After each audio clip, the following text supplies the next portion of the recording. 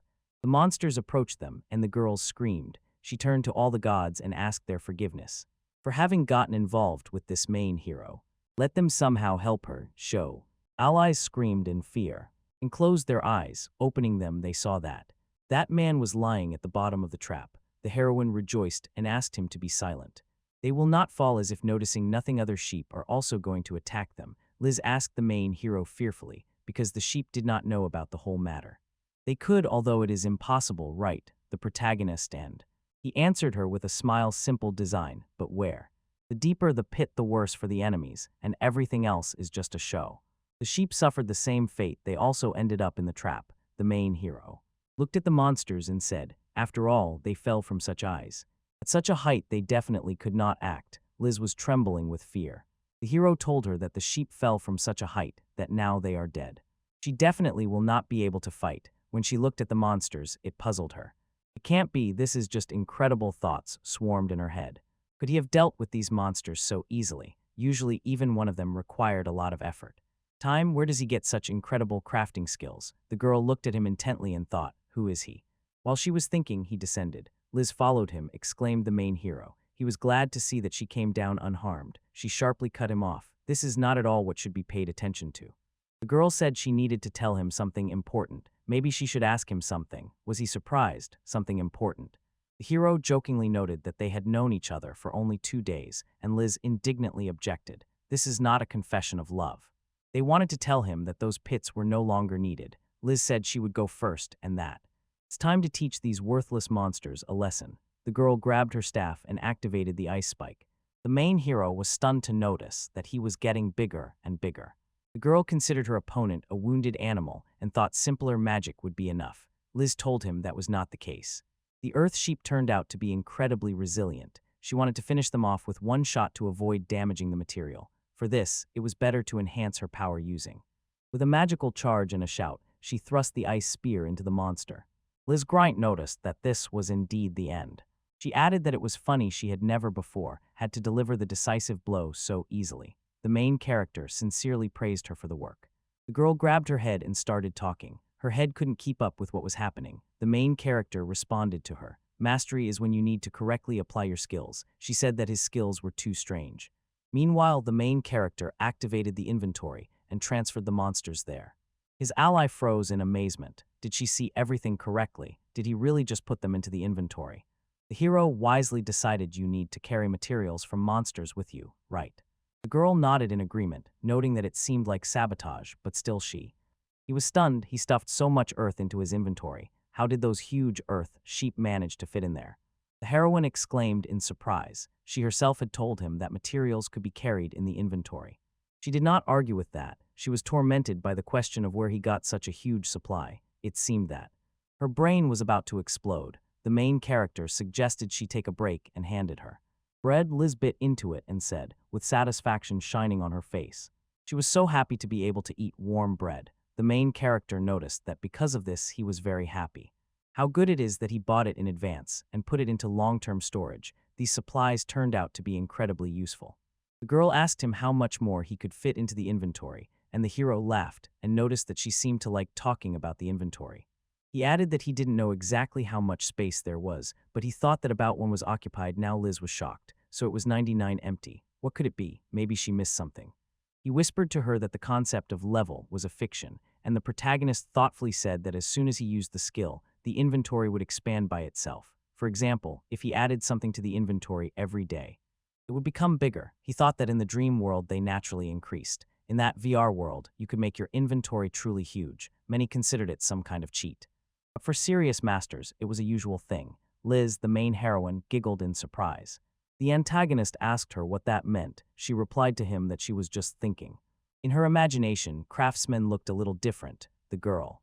Everyone says that craftsmen can make anything, but the quality of their products always leaves much to be desired, so they mostly craft cheap furniture and repair defensive structures, and they are paid very little. She thought that this profession was one of the worst. The main hero listened to her with a surprised expression on his face. After a moment of silence, Liz said that she did not know the conditions he lived in, but without protection, they could not even get out of the city. Even wolves and goblins were a threat to people who did not know how to fight. Sometimes craftsmen worked with adventurers because there was little space in the inventory, and it filled up quickly. For an ordinary craftsman, daily gathering of materials was a very dangerous and difficult trial. For the main character, what he heard became a true revelation. He thought that in the world of dreams, he had been to many different places. So, gathering materials was never a problem for him. He just had to avoid places where monsters lurked. But the craftsmen of this world were not suited for that. They only knew how to make cheap furniture and repair defensive structures. They did not even have a way to improve their skills. He felt very sorry for them, but he did not believe that he could somehow solve this problem. He was too busy with his own affairs. He remarked aloud with a smile, "Any work has its difficulties. Earning money is not easy." He added, she herself recently complained that she constantly has to endure the cold at work. He said, yes, adventurers have a high mortality rate. Only a few manage to gain wealth and fame, but they must not stop. She noted that she was very sad that he suggested changing the subject so that everything would not become even stranger. The main character turned to her and said that he needed her help. She asked in surprise what had happened. He scratched the back of his head and shyly said that he knew he was already in debt, but he would really like some wool from those sheep they had destroyed. Liz replied in surprise that he could take everything from the very beginning. She had planned to sell the main parts wholesale and just throw away the wool. The main character noted that adventurers usually only take part and thanked her. I thought he would spend time reviewing the material, MC remarked. I never thought he could bring home a whole ram. The horns for medicine, the claws and bones for weapons and armor as well. Together with whole pieces of meat, Liz smiled and said, this will probably be the most profitable job lately. Perhaps the sky was rewarding her for her efforts. She wanted to move to the hot spring tomorrow. The heroine smiled cheerfully. She wanted to wash in a warm bath because yesterday cold water was enough. Liz answered him awkwardly, hot water is much more pleasant for the body, and she was thinking about something of her own. The heroes did not interfere with her thoughts. Finally, the girl raised her head and looked at him decisively, and said that even when she paid off all her debts, she would not be able to leave the team for a long time. The main character was quite surprised by this. It seemed she wanted him to continue collecting materials from monsters for even greater profit, and he only dreamed that she would say it at least a little more kindly. But he would still be glad to continue being on her team. Helping each other is an important part of the team. He shook her hand and sincerely exclaimed that he was also glad to work with her. On the way back to the city, she apologized to him for being so calculating. The main heroine gently reassured her, don't worry, everything is fine. When they entered the guild, Eleonora looked at them in surprise. She noticed this as far as she remembered. She said yes to their request this morning. Had they already finished everything? Liz was making it up on the spot. They were just lucky that the monsters came one by one. Or looked at them thoughtfully, and then she said they say luck is also a kind of skill, so she sincerely rejoices for them. She adds that they must bring materials as proof. Yes, she did not know. He had said earlier that he would deal with the materials, but she had no idea that he had already done everything, so the main hero noted that he had already finished everything. And now he will tear out everything, the claws and horns of 3 bodies and the flesh of 2, Liz looked at him in surprise. When did he manage to do this? Tagging us dumped all the goods, and this caused a cultural shock to everyone in the guild, even Alina herself. So much of everything and all so big. The main character apologized to everyone. It seemed his materials blocked the entire passage. He turned to Eleonora and asked if she wanted him to take everything somewhere else. The guild employee was so surprised that she could not respond immediately. Tell him that everything is fine. She will immediately start evaluating it. She asked the allies to wait a little until she finished, and meanwhile she left. All adventurers could no longer contain their emotions. They wondered where so much meat had come from. They must. You are joking. What the hell is this? This is minced lamb. They need to move it. Someone from the warehouse needs to be called. Their strength is not enough. Some feeble-looking adventurer, who was drooling, asked the allies how many dozens they had brought. Noticed with lust, this is a whole ram. This is cool, how come? The protagonist, as much as he could, observed their excitement. She explained to him that the meat of the mouflon is very tender and healthy. Most often women liked it, and sometimes they even ate it raw. The girl continued, if you bring the meat within 3 hours after the slaughter of the ram, the guild will be able to freeze it. This meat even has its admirers. He said confusedly that he now understood. She shyly turned to him and said that she would like to taste a piece of this meat. Even if he did not sell everything, the protagonist smiled. It meant that she also liked this meat very much. This embarrassed the girl, and she muttered that she would not eat it raw. At that moment, Eleonora came out to meet them. She apologized for making them wait. The girl thanked them for finding the time to appreciate it. This, putting down the money, she said they would receive 45. For the order 60 gold for horns and claws in good condition, 10 gold yen for horns and nails in good condition. They asked 85 gold for the meat. In total, they had 200 gold. Liz and the main characters were shocked by this amount. Outside, they fell silent and looked for a long time at the piles of gold coins. Then Liz told him that they would split it 7-3. The protagonist agreed with her. It was fair. He would take his 30. Liz exclaimed, confused. Why should he get 30? She wanted to give him 70. The protagonist objected to her. He, of course, was not proud of it, but he was in debt. If he got 70, he would definitely go bankrupt. Ellen asked them which mole they meant. They answered in unison that she had heard wrong. They were not talking about any mole. He immediately told the protagonist that it was funny how he was objecting like that, and the latter responded. She was confused, and he was just supporting her. He did not deserve such a big reward. She was at the forefront, so she risked more than he did, and therefore he would repay her entire debt. The girl replied to him, honestly, even with those 30, she would get more than for their task and his debt combined. Later, when they left the guild, the comrades were still arguing about how to divide the reward. The protagonist, teasing his partner, asked her, maybe 6-4. She irritably told him to stop it. He joked that it was as if she was trying to bargain a discount from a merchant. Liz suggested that he split it in half, that way everything would be equal. The hero objected. He did not think he deserved such a reward, he was just supporting her. Liz looked at him with gratitude and said that everything was fine, it was her decision. The allies laughed and moved on. When they arrived at the Furet Hotel, the reception told them that a night for one person would cost 2 coins. This meant an amount of 20,000 yen. The allies shuddered at such a figure, but still paid. Liz, noticing the protagonist's confusion, pulled him along, reassuring him that there was nothing to worry about. These were mandatory expenses. This meant the name of hot springs in Japan. The protagonist thought sadly. After they defeated those rams, they had money. They received 200 gold coins, which equaled 2 million yen. So they decided to relax a bit and go to the hot springs. But the prices here were simply unreal, raising the comfort level from a regular business hotel to a luxurious onsen would be. This hit his wallet hard. A simple calculation made it clear. 98 coins remained, of which 14 were for sale. 7 days, only 84 coins. Arriving at the springs, the protagonist saw smiling visitors. He knows. Look how familiar this atmosphere was, she exclaimed, hurried to the onsen.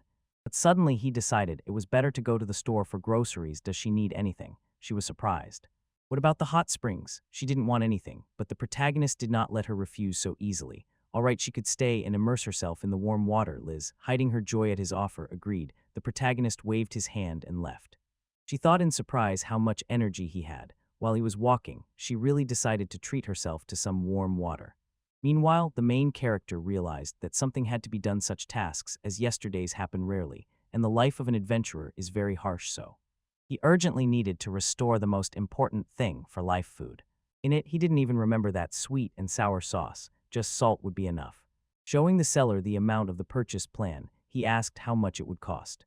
The seller looked at him skeptically and said that if he wanted to indulge himself, it would be better to go somewhere else. The main character pulled out 10 gold coins and asked him, "Is this enough?" The merchant seemed to change instantly. He exclaimed that it would be enough, and added that he would pack everything himself. The protagonist proudly declared that there was no need for that he would put everything in his inventory. The merchant noted in surprise that he could have done that anyway. When the hero approached the spice counter and asked the merchant for salt and black pepper, he gruffly muttered, "What does this kid want?" But as soon as the hero said he would give 1 gold coin, the merchant seemed to transform and immediately began to serve him at the highest level. And the same thing happened again when the main character approached the fabric shop. Finally, the main character glanced over his purchases and thought with satisfaction. Overall, he had everything he needed. In the end, he had 49 coins left. He sighed, "Nothing can be done. This is an investment in oneself." Having left the store, he rushed to look for something that could interest him. No less than food. After some time, he found the blacksmith shop. He carefully examined the weapons. The knife caught his eye. The protagonist looked closely and appreciated it. He thought, what a master. His stone axe was not even close to this. Creating a weapon is not just some kind of craft skill. Why were they watching him so closely? And then he asked the MC, is he also a master at something? The hero thought in surprise, this is a gnome. He asked him, is he the owner of this place? How could Weiss know that he was also a master? Weiss waved his hand around the room and invited him to look around. Pointing to other customers, they said that ordinary users of this weapon choose it by weight and convenience, and only maniacs or the masters themselves examined weapons as carefully as the main hero. The main hero was both embarrassed and surprised. He apologized to the master and said that he really wanted to buy something, not just look. The gnome was surprised. What was he apologizing for? He often looked at the work of other craftsmen in the forges. What is there to be ashamed of? The main character thanked him and added that he would like to buy a knife for self-defense. Weiss looked at him intently, and the main character continued.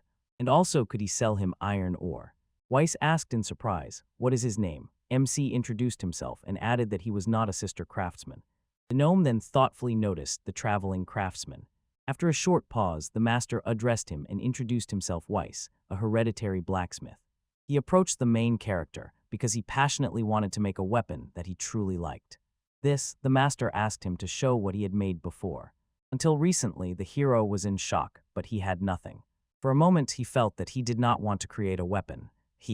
Looking at the embarrassed and frowning Weiss, the main character seriously repeated, he just wants his own furnace. The main character, seeing the blacksmith's reaction, felt as if the very atmosphere had changed. Weiss pointed with interest at the thing hanging on his belt and asked him if it was an axe. The MC, extending his weapon, said that although it was not very good, he had tried. Weiss took it in his hands and began to examine it carefully.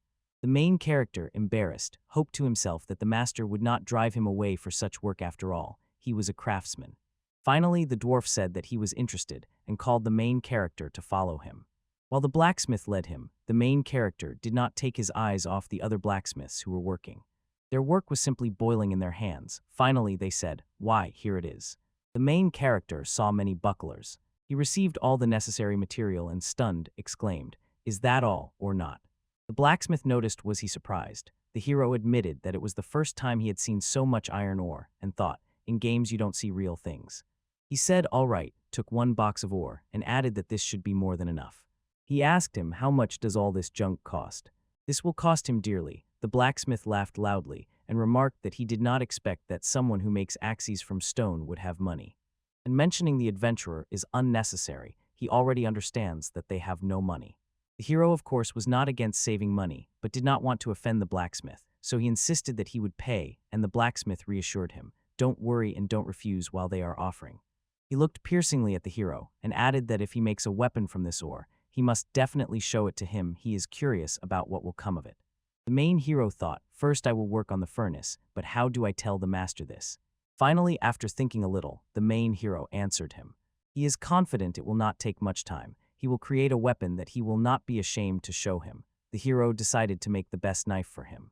This ore, when the MC left the forge and Weiss returned to his affairs, he again thought about the hero's axe and noticed that this stone axe was sharpened in a special way. He muttered thoughtfully, the curiosity of the old man is felt. Meanwhile, the main hero, having gone outside, thought about where he returned from. It was like déjà vu. Did he have topographic critinism? Now he understood the value of the map. Good that at least he remembered the name of the hotel, he thought and scolded himself. But then Mel met him on the road and they were both stunned by this meeting. The beast woman asked him if he was that lost Frank. The pianist simply fell to his knees before her, and Mel was quite surprised by this. He asked her to call him a fool in the same tone she asked him, "Is he really lost?" The girl pointed with her finger in one direction and said that the hotel was over there. He apologized to her end. He clarified that he had moved to another to the Fairytale Hotel, and Mel asked the name in surprise, and suddenly noticed that Frank lived in the same place as she did. She was just going there to take him, grabbing him by the sleeve. Mel led him where he needed to go. When they reached the hotel after some time, the main character almost cried with joy. "We did it," he exclaimed. Mel looked at him in surprise, but the main character grabbed her hands and shouted that she saved him. She saved him again, and he was sincerely grateful to her for that. The main heroine suddenly noticed that she was looking at. At first, he looked at him with hope. He was surprised by this and then read it. Of course, he immediately understood it was a gift. He had to give her at least something as a token of gratitude. The main character understood. The girl agreed to it. He was glad that he managed to buy so many things. He needed to do something wonderful for her. It was necessary to infuse mana and create the desired image in his mind. The hero imagined a pattern. In his mind, he made a cut on it and then began to sew, throwing threads into his palm. And he noticed that thanks to the crafting skill, he could infuse magic into the thread and simply imagine her path so the thread itself will do everything. He muttered that everything was going well, and soon. It was then that he created the model of a cat. All this time, impatient questions were coming from Mel. She asked him if he had finished yet. The protagonist smiled at her and replied that only a little was left, and the gift for her would soon be ready.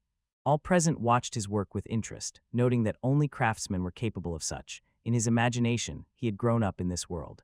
He created a picture where he himself seemed to cover the model with a thin veil of magic, then took the wool of a large sheep and attached it to the toy. In his hands, a wonderful soft toy magically appeared, and everyone gasped at such craftsmanship. The protagonist slightly adjusted the wool in shape. An admiring sound came from Mel, and all present buzzed like a real beehive from surprise. The protagonist. Only now did he notice how many people had gathered around them and wondered in amazement.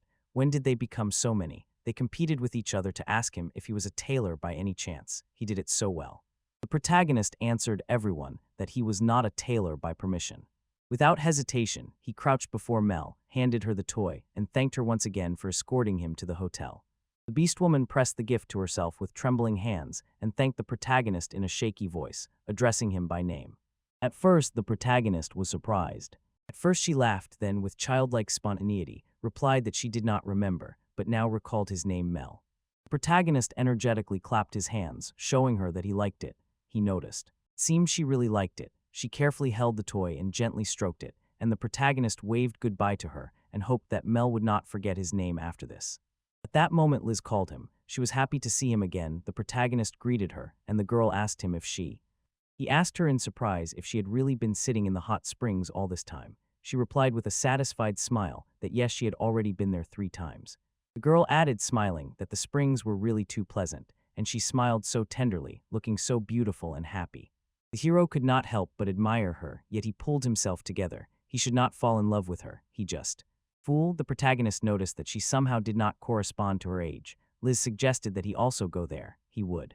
Outside, everything was probably frozen solid, and the protagonist, as if seeing her for the first time, thought that she looked so grown up. The girl touched his cheek with her hand and noticed that he was really cold. She said, "Rest is also part of work. Let him go to the hot springs, there he will rest." From Liz's touch, the protagonist shuddered as if struck by cold, and she anxiously asked him what had happened to him. He cursed himself and his indecent thoughts and felt deeply embarrassed she was younger than him. MC told her that he would also go to the springs to warm up. Liz looked at him thoughtfully and warned him to be careful and not slip there. The protagonist, instead. Hot Springs dived into the cold bath and sat there for some time until the bath attendant told him that he might catch a cold. After some time, MC explained in joy from the fact that this was a true paradise of trees. Exactly an hour ago, Liz thoughtfully noticed that today the tasks were somehow different. A pile of tasks piled up, but they paid pennies for them. Probably because of yesterday's rain, if you think about it. Today everything will be muddy, and who wants to set up camp in such filth? The main character asked, so today is a day off, and she smiled and said that they would have to arrange it somehow. Oh, exactly how much he liked it. About how we searched together for the materials you needed. At that moment, the girl remarked discontentedly, as soon as they came here, he immediately became himself again. The main character asked, how could it be otherwise? He cannot calm down when it comes to crafting. And there are also many different trees growing here. This is a true wonder of nature. Here are gathered trees with different growing conditions. When he crafts for a long time, he begins to understand the difference in color and shine of each tree. Even trees of the same species growing in different regions have different annual rings. Liz explained discontentedly that she understood. Do what he wants, but only somewhere nearby because of the sound of falling. The tree could lure monsters, so the main character cut it down and instantly grasped it. She was overwhelmed with complete shock. Said that it probably seemed so to her. He smiled in response. She could not even imagine this. He activated the skill for gathering materials. Liz burst out laughing and said that it was impossible. A tree cannot end up in the inventory without even falling to the ground. Fortunately, she only anticipated their face changed instantly. She said discontentedly that she would go to inspect the area, but what if there are monsters nearby? The main character shouted that he believes in her. He continued to watch the tree closely, and then suddenly the axe broke. MC wondered, what does it mean that this tree does not give up? To the stone axe, if the durability of the item is less than the durability of the material, then as soon as it falls to zero, it will simply break. He really wants to make an iron axe, but in these parts iron ore is too expensive. Liz approached him and said that after this tree, they better go somewhere far away, and he asked in surprise why there are still so many trees here. She replied that many animals live in the forests if he cuts down everything here. The ecosystem can suffer, so he must cut down little by little in different forests. The main character nodded in response and thought that she was right. This is not a computer game with infinite resources. The girl smiled and noted that this rule is for a large state replenishment of forest reserves. She believes that one person should not worry too much. The main character stuck out his tongue and smiled in response. She exclaimed irritably that he does not know how to make cute grimaces. Suddenly Liz heard a rustle in the bushes and stopped him. She stepped a little closer and using the skill Ice Needles, instantly killed the bigger one. Wolf MC was surprised to learn. Pay attention, it was huge. The girl replied that by Wolf standards, he was still small. He, smiling with relief, said it was good that she noticed how he was sneaking up, because he suspected nothing at all. Liz explained that she understood this by the strange sound that was added to the rustling of the leaves. The hero listened and said confusedly that he did not understand anything. She smiled and said that it was a matter of experience. There is another one in those bushes. He exclaimed excitedly, don't scare him like that. The girl said that he does not attack. These are completely different things. Well, did he gather everything here? The main hero agreed, and they found themselves in a new forest. A river flowed in that place. He revives me. They quickly made buckets and rushed to fetch water. Liz asked should they take a break. The hero agreed and noticed that sitting in the mud was not an option. She asked if they should have lunch then on those tree roots. He smiled and asked if she wanted that. Let her not worry, that's what it's for. The main character was instantly struck down. She prepared and built a small gazebo. In wild shock, she exclaimed that this is a real house. He said he tried to recreate a homely atmosphere. The girl added, what kind of atmosphere is that?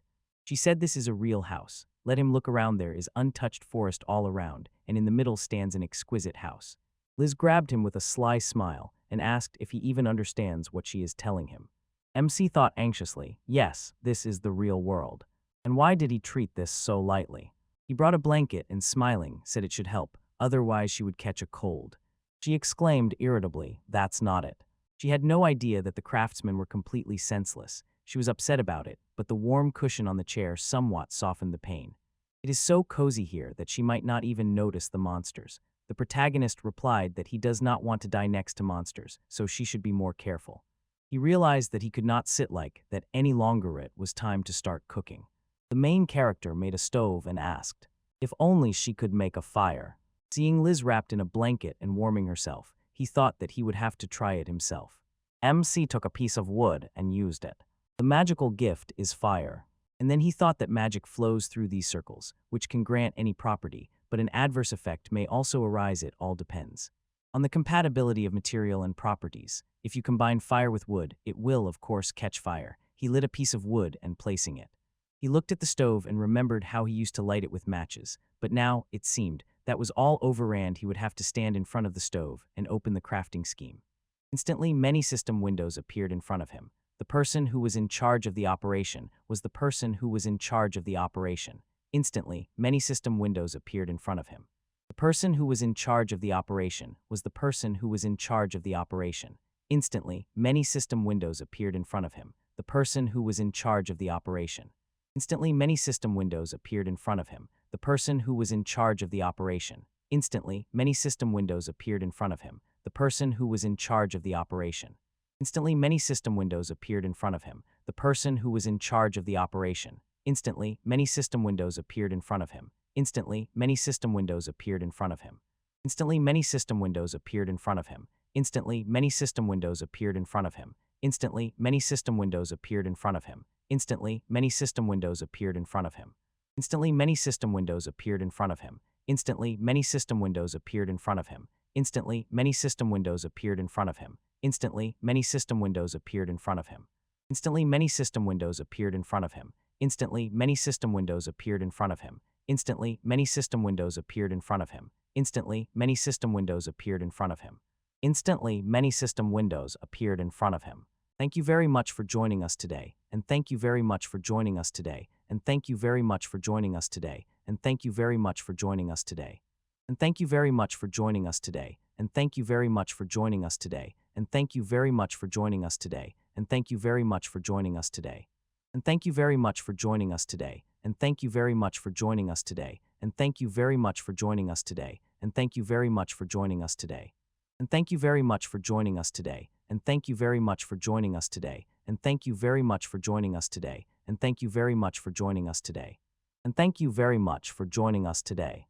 The main character grilled the meat, toasted the bread, and brewed black tea. Sliding this to the table and smiling, he said, "Let her take it herself." Liz smiled and noticed that it seemed she would have to disconnect her consciousness. Here, she tried it and began to enjoy the taste. The main character tried a piece and happily decided that the meat was exceptionally tender and completely free of unpleasant odor, and a pinch of salt perfectly accentuates the flavor of each fiber. Not even vegetables dull this taste. This is his first meat that he hunted himself. Please try this bread and do it enthusiastically. They said this bread is very unusual. You can even taste the sweetness of milk, noted MC. He crafted for himself, she exclaimed, surprised, really. And then she says that from now on bread should only be homemade because it tastes better than store-bought, and she will bring him flour. He exclaimed joyfully that he actually had plenty of flour. Moreover, he had enough sugar and spices. Liz asked in surprise, did he buy it in advance? Some time passed, and it was already getting dark. The protagonist noticed with slight anxiety that today they were a little late. The girl said that she sees he likes everything. He happily agreed and added that this is one of the best days. But all this is thanks to her. He couldn't. He himself wouldn't have coped with the monsters and didn't even know the gathering rules, but she is a true ace in her field. She awkwardly said that he was exaggerating. The main character happily raised his eyes to the sky and noticed that he had crafted what he wanted, gathered what he wanted, prepared what he wanted. This is not life, this is a dream. Does she have a dream? Liz asked, fearing he would laugh at her. She wants to become an A-rank adventurer. I'm sorry. She wants to create magic with her own hands and help people with this magic. He smiled as if before him was a wonderful dream. He is sure that it will definitely come true. The girl said that she doesn't even know. Rank A is too far for her. She cannot use magic beyond the intermediate level. For someone like her, getting rank A is impossible. In 8 talent, this is really important to gain an advantage. Venture, the MC noted with a smile that he sincerely believed that she would reach rank A. Let her see all those adventures. They are all smeared with mud. They accepted the task and rushed after the monsters through the swampy forest. With every step, mud splashed in all directions. Even the archer, who was supposed to cover them from afar, was covered in mud from head to toe. By some miracle, they completed the quest, but there was no time to clean the equipment, and there would be none. To make it in time before the gates slammed shut, Liz Grendon replied that this could not be. He agreed and added that. But on the other hand, they could suffer very badly. And there are those who take on any task. They do not think about whether they have enough strength. The team, weather conditions, and road status, how can you not trust them? There are even adventurers who lend money to those in trouble, Liz exclaimed indignantly. And who? Whose fault was it? The main character laughed and, smiling, said that he did not. He suspected that the use of mid-level magic somehow affected her sleep, he thought. An important trait, but not the only one. It is enough just. Believe in people so that their dreams come true. Liz, meanwhile, is venting on the sidelines. Ventures swam away and after some time ran up to them. Magnus caught a fish with his bare hands, joyfully exclaimed that he was their lunch. He cooked the fish, browned its crispy crust, and offered it to the girl. She, after trying it, said she had no idea what to do, that she could try fried fish during the quest. Usually out of fear that monsters will run to the smell of food, adventurers take a modest supply of food with them. By the way, he cooks too much and too luxuriously every day. If this continues, she will not be able to live as before. MC, smiling, asked, "What's so scary about that?" Then they set off on another journey. They ate their fill and fell soundly asleep. After some time, they returned to the guild base. Eleonora thanked them for their work and noted that, as she saw, they worked well together. The hero smiled inwardly. 2 weeks in another world flew by unnoticed. He replied that it was all thanks to Liz she chose easy quests. The girl said enthusiastically that Miyabi can carry many things with her. Eleanor smiled and noticed that lately she has been smiling more often. Surprised, she replied that she smiled right at the first meeting. The protagonist smiled and admitted that lately she's been getting angry more often, and Eleonora asked with a smile if it was because she was worried about someone. Liz was very embarrassed and awkwardly called her. MC, watching this, smiled and thought that it turned out she was not alone. Miss Ellen supported her. Now it was wrong to think that she wanted to become a good adventurer only because of her enthusiasm. Eleanor, holding documents in her hands, said that lately the orders for gathering materials have noticeably increased. When they were asked if they would take on a new task, Liz replied that she would think about it, and the main hero thought that it was clear anyway this task was beyond their strength, and that suited him best, of course. He understood everything. Completing the task was difficult because he also had to protect the assistant, who was very worried that he would not get hurt. But he knows what she wants, so he wants to help her and does not want to become an obstacle on the way to fulfilling her dream. Liz smiled and asked, what will he do next? They are free now, the task is completed, isn't it? He answered thoughtfully that then he would engage in magic. She said that she understood everything. She will also learn a few magical spells. The main character said that she is really diligent. Why shouldn't she rest? The girl replied discontentedly, who are you to say that? He said with a serious face that magic is a hobby for him. Liz replied just as seriously that for her too. Almost, MC laughed and thought that today they would do everything in their power. After some time, he tried to use the magical gift to summon flame on a piece of wood. After failure, he noted that no one promised it would be easy. The main character thought that the system of magical gifts, even in this world, is one of the most complex. Materials and attributes must match each other. If it is compatible, magic will work, and if compatibility breaks, magic will simply leak from the chain, which will destroy the material. And now he moves on to the most important, so it is very important to control the power of magical energy supply. Last time he deliberately made a mistake to get fire, but now he does not need fire, he needs to concentrate. It is necessary to bring the magic all the way to the very ends of these schemes. He carefully applied the gift, and if everything works out, he will be able to do it. It worked, he rejoiced, thinking that the heat leak was blocked. Very warm and works without batteries, he just needs to spread it around the room. But the cold outside still does not retreat. He needs something that is easy to put on and that he does not care about at all.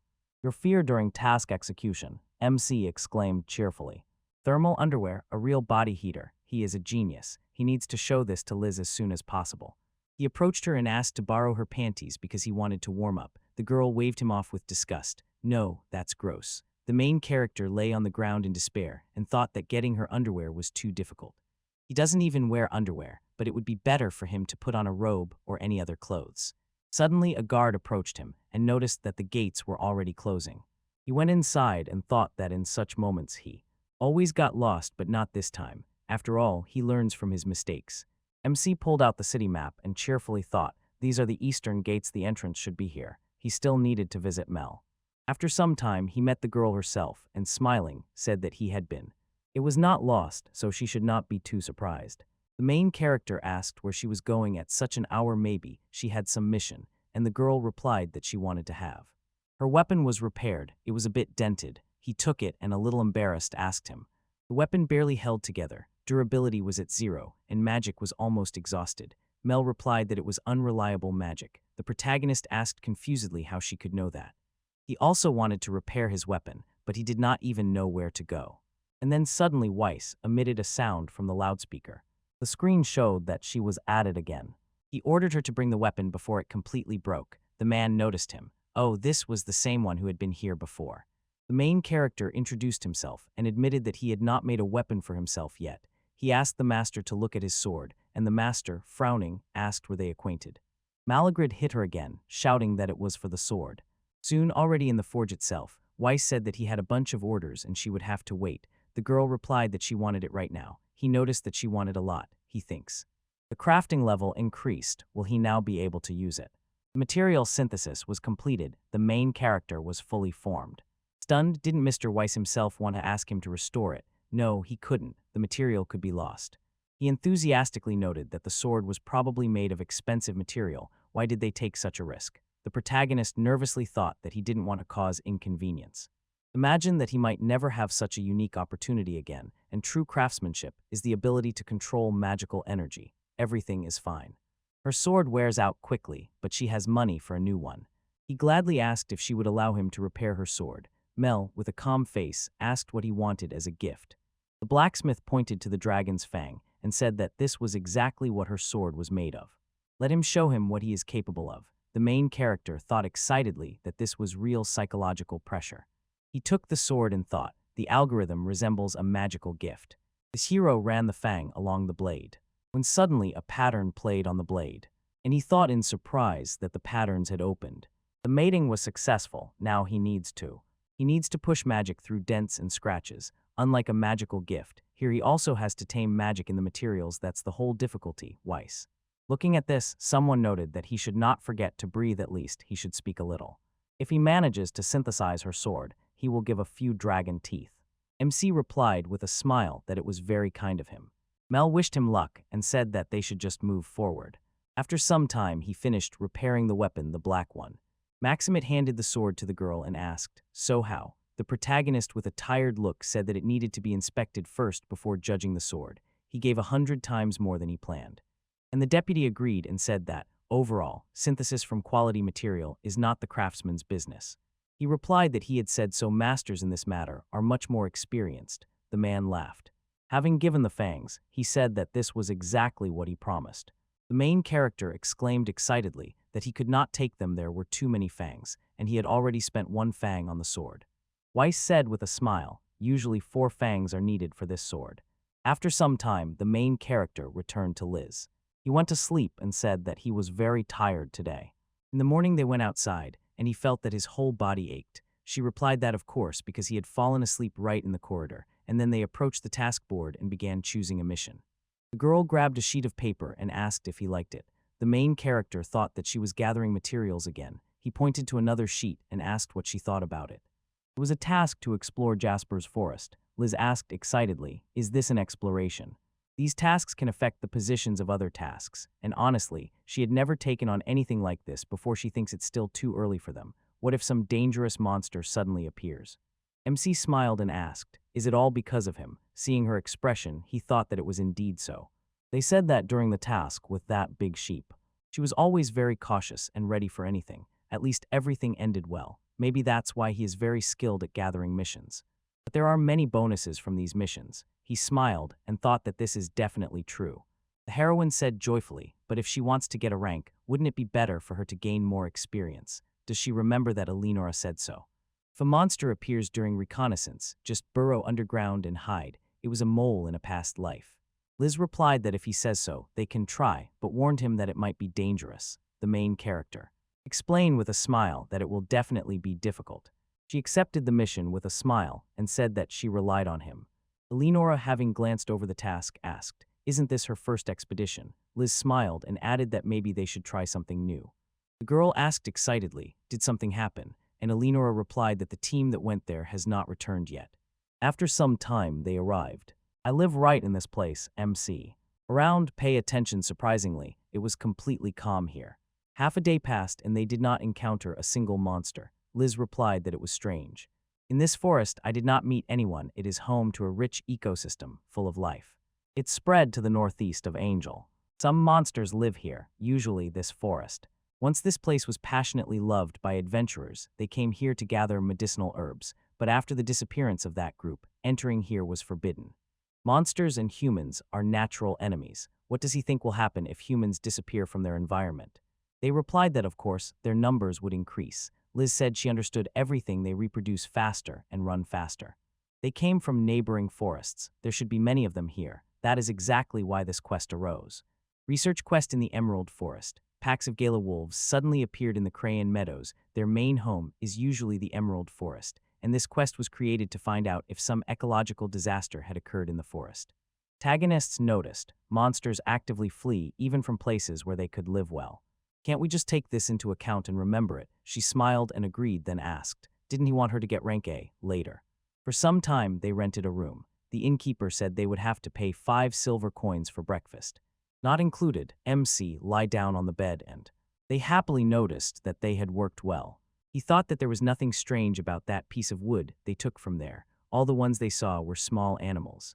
All of this, he feels that the search will drag on for a long time. Even if they dig through everything, they will have to run away. Tell me why the wolves ran away, and how will they report all this? On missions where a person must be destroyed, it is enough as proof to bring a part of their body. When they collected something, they did not describe anything at all. Wait, he relaxed too much because there was nothing. Such instructions from Liz. No one is to blame for this. They are taking on such a mission for the first time. Mistakes will always happen. They are a team, so the night dragged slowly. Paper, pencil, and a map given by Liz. If you boil animal bones to the state of glue and add wood, you get paper. Wood and charcoal become a pencil, and paints can be obtained from flowers. Paperwork during overtime for him is like 2 fingers on asphalt. This time, surprisingly, he wants to do it. The hero began to rummage through information and delved into thoughts. He did remember those times after all. He didn't even think that he would ever need it. As it turned out, he did. It turned out that the adventure must be able to do many things. In the morning, he handed the girl the collected information. Liz asked embarrassedly, "What is this?" He smiled and replied that just yesterday before bed, he prepared the results of their investigation. All this was for the report, and she blurted out in horror, "Did you do this yourself? How long did it take?" Pagan smiled and replied that he fell asleep earlier than the date indicated during the change. The girl said she needed to check it. She opened the book and confidently accepted it. It was explained that now she would do it to the main hero, noticed embarrassedly. She was already tired. She could make a mistake, so let her leave these matters to him. At least he would do something more than just collect. Liz, looking serious, replied that it was better to divide the duties, but she wants to learn how to make the report. He noted that everything was, as Miss Elinor said. She exclaimed that the matter was not about diligence. By the way, the report was oral. The written report is prepared by the guild itself. Hearing their oral report, the main character exclaimed in despair that so many hours had been wasted. Liz said that is exactly why his report was perfect.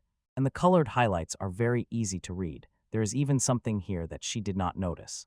MS pulled out a wooden board and said that he brought it.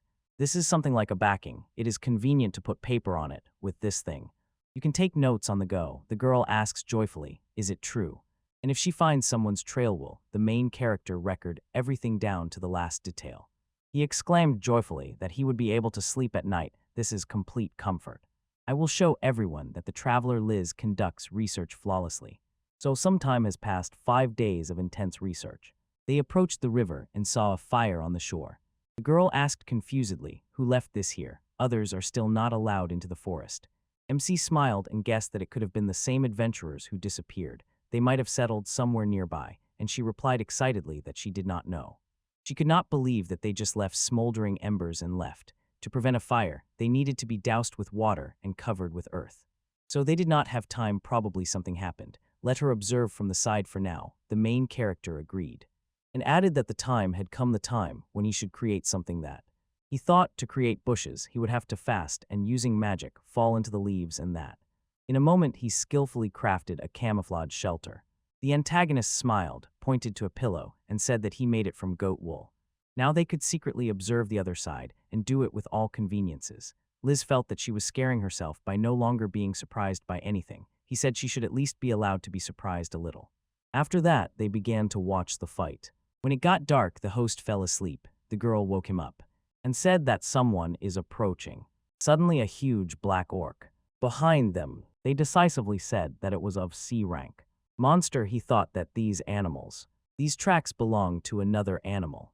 She took her staff and thought with relief. Good thing she didn't spare magic to mask that smell. It seems they don't live in this forest, he asked confusedly. Isn't it their fault that other monsters left? She replied that she couldn't say for sure, but most likely yes, black orcs are a mutant species, which is why they are so massive and live in packs. Perhaps their nest is in the fortress.